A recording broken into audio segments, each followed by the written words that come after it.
కేసీఆర్ నేను కొడితే ఒట్టికి కొట్టా గట్టికి కొడతా అన్నాడు కదా, మరి గట్టికి కొట్టడానికి రెడీ అయిందా?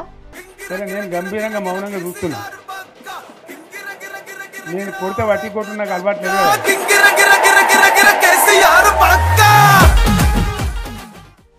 అసెంబ్లీ టు అసెంబ్లీ ఇప్పుడు కారు గేర్ మార్చి స్టీరింగ్ అసెంబ్లీ దిక్కు మర్రిందా? ఆట చూపిస్తా అన్నాడు కదా, మరి ఆట షురు అయిపోయిందా? లాస్ట్ ఇయర్ బడ్జెట్ సమావేశాలప్పుడు అసెంబ్లీకి వచ్చిన కేసీఆర్ మళ్ళీ సంవత్సరం తర్వాత ఈసారి బడ్జెట్ సమావేశాలకు అసెంబ్లీకి రాబోతుంది. ఇప్పుడు ముందుసారి వచ్చినట్టే వచ్చిపోతాడా, లేదంటే ప్రజల కోసం ప్రజాగలమై ప్రశ్నిస్తాడా? ఈ ప్రాంతానికి అన్యాయం జరుగుతుంది అనుకున్నాడు. ఉన్న పదవులను ఈసిరి కొట్టి బాజప్తా పోయి ప్రజలలో ఉద్యమం పెట్టి పోరాటం చేసి దేశ రాజకీయ వ్యవస్థను ఒప్పించి కన్విన్స్ చేసి 14 సంవత్సరాల సుదీర్ఘ పోరాటం తర్వాత ఈ రాష్ట్రం సాధించబడ్డది అధ్యక్ష. ఇది చరిత్ర. ఈ సంవత్సరం కాలంలో ఏం ప్లాన్ చేసిండు, ఏం చేయబోతున్నాడు, అసలు కేసీఆర్ ఆట ఎలా ఉండబోతుంది? తెలంగాణ వచ్చిన తర్వాత కేసీఆర్ తెలంగాణను 10 ఏళ్ళు ఏలిండు. 10 ఏళ్ల తర్వాత మొట్టమొదటిసారి ప్రతిపక్ష హోదాలో ఏం మాట్లాడబోతున్నాడు, ప్రజల కోసం ఎలా కొట్లాడబోతున్నాడు? ఇందులో విశేషం హైలైట్ ఏంటంటే ఆర్థిక మంత్రి ప్రతి మాటను ఒత్తి ఆ డబ్బు వచ్చినప్పుడు అదేందుకు మహాప్రపంచం విజయంలాగా ఒత్తి చెప్పడం తప్ప కొత్తది ఏమి లేదు. ఒత్తి పలుకులు పలకడం తప్ప కొత్తగా చెప్పింది ఏమి లేదు. కొత్త సంక్షేమ పథకం కానీ ఏది కూడా లేదు.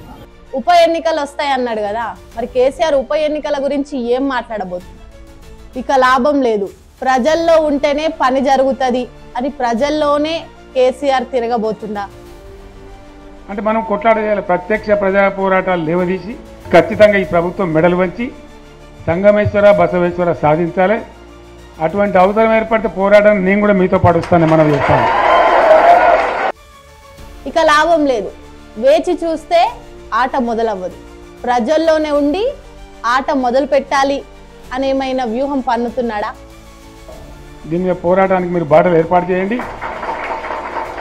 మొత్తం యావత్ జిల్లా కూడా మీతో కలిసి వస్తుంది. అందరు నాయకులు వస్తారు, అందరు కూడా ఉంటారు. సంగారెడ్డి ఎమ్మెల్యే గారు కూడా మీతో పాటు ఉంటారు. అందరం కలిసి కొట్లాడి తప్ప రాదు. తన రాజ్యాన్ని కాపాడుకోవడానికి రాజే స్వయంగా సేనాపతిగా బరిలోకి దిగబోతుందా? వేచి చూద్దాం. అంతే కదా, మళ్ళీ దీన్ని కాపాడాలంటే ఎవడు కాపాడు, మళ్ళీ మన నుంచే కావాలి. మళ్ళీ ఇది లైన్లోకి రావాలి.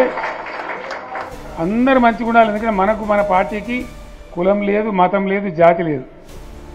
ఎమ్మెల్యే ఫిరాయింపుల మీద తెలంగాణ అసెంబ్లీ సెక్రటరీ అట్లనే ఎలక్షన్ కమిషన్ సుప్రీంకోర్టు నుంచి మన గవర్నమెంట్కి నోటీసులు పంపించింది.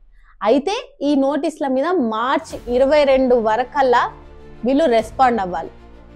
అందుకోసం దీన్ని మార్చి 25కి వాయిదా వేసింది విచారణను.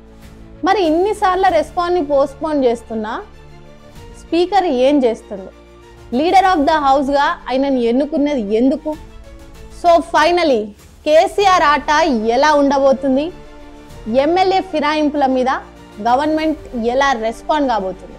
Let's wait and watch.